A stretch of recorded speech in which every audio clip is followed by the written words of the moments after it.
जय जगन्नाथ मु ज्योतिर्विद डॉक्टर भवानी शंकर महापात्र आपण मानक राशिफल कार्यक्रम को स्वागत जनाऊँ। दर्शक बंधु आसतु सर्वप्रथमे जानिबा आज दिन संपर्क में, आज तिथि नक्षत्र, आज महत्व संपर्क में। आज हूँ 6 जून जून मासर 6 तारिख गुरुवार 2024 मसीहा ओडिया रे ज्येष्ठ मास कृष्ण पक्ष सौर मान रे वृष 24 दिन। दर्शक बंधु आज हूँ अमावास्या तिथि, पवित्र सावित्री अमावास्या। अमावास्या तिथि सूर्योदय परठारु अपराह्न 6 घंटा 3 मिनिट पर्यंत रहुचंती। अपराह्न 6 घंटा 3 मिनिट पर प्रतिपद तिथि आरंभ होउछंती। आज दिनर नक्षत्र रोहिणी नक्षत्र। रोहिणी नक्षत्र सूर्योदय परठारु रात्र 8 घंटा 48 मिनिट पर्यंत रहुचंती। रात्र 8 घंटा 48 मिनिट पर मृगशिरा नक्षत्र भोग होउछंती। आज दिनर चंद्र वृष राशि चंद्रमा दिवस रात्र 60 दंड भोग हेबे। दर्शक बंधु आज हूँ श्रीमंदिर रे, श्री जगन्नाथ मंदिर रे एवं सर्वत्र पवित्र सावित्री अमावास्या। आज हूँ बट सावित्री पूजा बा सावित्री व्रत। दर्शक बंधु आसंतु जानिबा आज दिन निषिद्ध खाद्य संपर्क में। आज पवित्र सावित्री व्रत होइतिबारु आपण माने आज दिन में आमिष को संपूर्ण रूप से वर्जन करंतु। पियाज रसुण आमिष तामसिक खाद्य को ग्रहण करंतु नाही। एहा सहित अमावास्या तिथि होइतिबारु आपण आज दिन में कुसुमांड अर्थात पानी कखारु को मध्य खांतु नाही। अर्थात पानी कखारु पियाज रसुण एवं आमिष को संपूर्ण रूप से वर्जन करंतु। आसंतु जानिबा आज घातबार थिबा राशि संपर्क में। आज तुला एवं कुंभ उभय राशि व्यक्ति विशेषकर घातबार जग रहुछि एवं आज घात चंद्र बिच्छा राशि व्यक्ति विशेषकर रहुछि। तेणु तुला राशि घातबार, कुंभ राशि घातबार एवं बिच्छा राशि घात चंद्र थिबारु ये 3 गोटी राशि नक्षत्र व्यक्ति विशेष जगी रखी चलिबा आवश्यक। ये 3 राशि व्यक्ति विशेष विशेष सतर्कता अवलंबन करने आवश्यक। दर्शक बंधु आज आम जानिबा सावित्री व्रत संपर्क में। ये जो सावित्री व्रतर जो परंपरा रही धर्मशास्त्र अनुसार जो सावित्री व्रत करिवार प्रथा रही ये कौन पाई सावित्री व्रत पालन करा जाए। साधारण भाव में आमर हिंदू धर्म रे विशेषकर ओडिया घरे आमर जो माने गृहिणी जो माने आपणकर सधवा नारी से माने निजर स्वामींकर दीर्घायु को कामना करी स्वामींकर दीर्घायु को प्राप्ति पाई भगवान को पाखरे लक्ष्मी नारायण को पाखरे ब्रह्मा सावित्री को पाखरे सत्यवान एवं सावित्री निकट में सावित्री व्रत को करिथांती। दर्शक बंधु आज सावित्री व्रतर महात्म्य संपर्क में जानिबा। जदि आमे पुराण शास्त्र को विचार करिबा आज दिन में माँ सावित्री तांकर स्वामींकर जो जीवन जमराज पाखु फेरे आनिथिले। स्वामी मृत्युवरण करथिले एवं स्वामींकर जीवन को जमराज को तांकर कथा माध्यम रे भक्ति माध्यम रे वाक्चातुर्य माध्यम रे तांको प्रसन्न करी संतुष्ट करी तांको स्वामींकर आत्मा को तांकर शरीर मध्य को प्रवेश कराइथिले एवं आपणकर तांकर स्वामी को जीवदान देइथिले बा पुनर्जन्म रे से जीवित करथिले।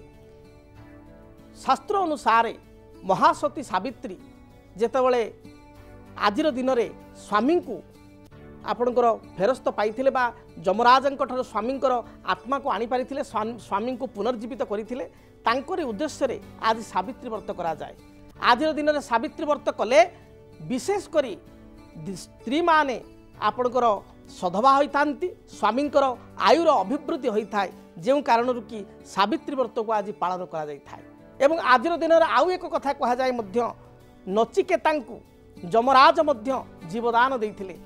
तेणु आज दिन में नचिकेता तांकर आयु हीनायु थिला से पूर्णायु भोग करथिले जमराजंक ठारू। तेणु आज दिन में विशेष करी आपणकर सावित्री सत्यवान बा ब्रह्मा सावित्री एवं लक्ष्मी नारायण को पूजा करिवार विधान रही।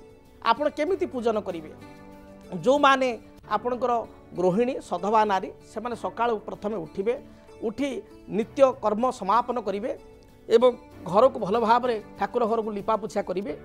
घरे सबुआड़े आपण गोटे बाल्टी रे शुद्ध जल नेबे सामान्य गंगा जल पकाइबे सामान्य आपणकर हलदी गुंड पकाइबे जदि गमय बा गोबर टिके पाइबे यह बहुत शुद्धि अनेक माने बहुत व्यक्ति विशेष आजिकल गोबर पाऊना टाउन में तेज सामान्य गोबर टिके पकाई घरे आपण सिंचन करेंगे बा घर पोछा करेंगे ठाकुर घर को भल भाव पवित्र करेंगे आपण सावित्री को आपण सावित्री कौन करेंगे गोटे काठ पीढ़ा आप ने काठ पटाटी ने गोटे लाल रंगर वस्त्र बा लाल रंगर सालुकना बा लाल रंगर गोटे कनाटी पकाइबे एवं से गोटे आपण पितल थाली आपण से पितल थाली देहरे आपण गोटे पुणी लाल वस्त्र पकाइबे ताउपरे सावित्री नाँ गोटे बड़ गली गुआ एवं सत्यवान नाम गोटे गली गुआ मुंडरे छुआई दुईटी गली गुआ को आप स्थापना करेंगे सावित्री सत्यवान भाव एवं बा ब्रह्मा सावित्री भाव में आपड़ से दुईटा गली गुआ रखिए एवं दुईटी आपणकर लाल सूता बा ताउपरे गोटे वस्त्र आप आच्छादित करेंगे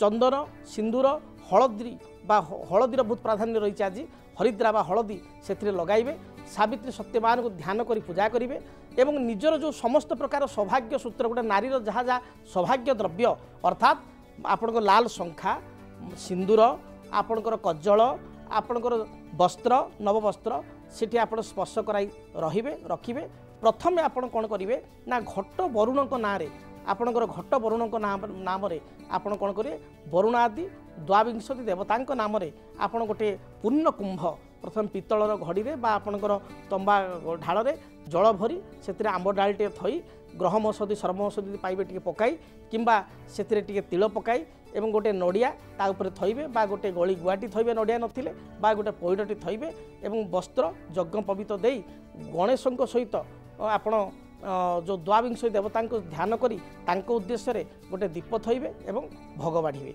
से भली सावित्री सत्यवान को जो कथा जो कहली गोटे पीढ़ा उपरे लाल कना पकाई लाल कपड़ा पकाई गोटे तुम आप तंबा बा आपणकर पितल थाली उपरे लाल कपड़ा पकाई दुईटी गुआ को गली गुआ को थइबे एवं आपण से गली गुआ देहरे भल भाव हलदी बलैकरी गलैकरी बली स्थापना करिया दुईटा गोटे सावित्री नाँ गोटे सत्यवान नाँ बा ब्रह्मा सावित्री नाम स्थापना करेंगे आपण दुईटी माटी शंखा कज्जल आपण कुंकुम अलता इत्यादि दे भल भाव पूजा करेंगे एवं दुब बरकोली पत्र निश्चय व्यवहार करेंगे घट वरुण पाखे गोटे पूर्ण दीप आपण बा पूर्ण दीपटी स्थापन करेंगे पुण्यसा पुण्य संकाशा पुण्यशैव मनोरथा पुण्य कुंभ प्रसादेन पूजा में पुण्यताम भवे कहुए तेणु गोटे पूजार सफलता गणेशंकर आशीर्वाद ने आवश्यक पूर्ण घटर आशीर्वाद ने गोटे घट स्थापना करेंगे एवं सेठी आपण गोटे घट स्थापना करेंगे और सेठी आपण भोग मध्य बाड़े एवं गोटे दीप प्रज्वलन करेंगे सावित्री सत्यवान नाम गोटे दीप प्रज्वलन करेंगे और अलग भोगटे बाढ़े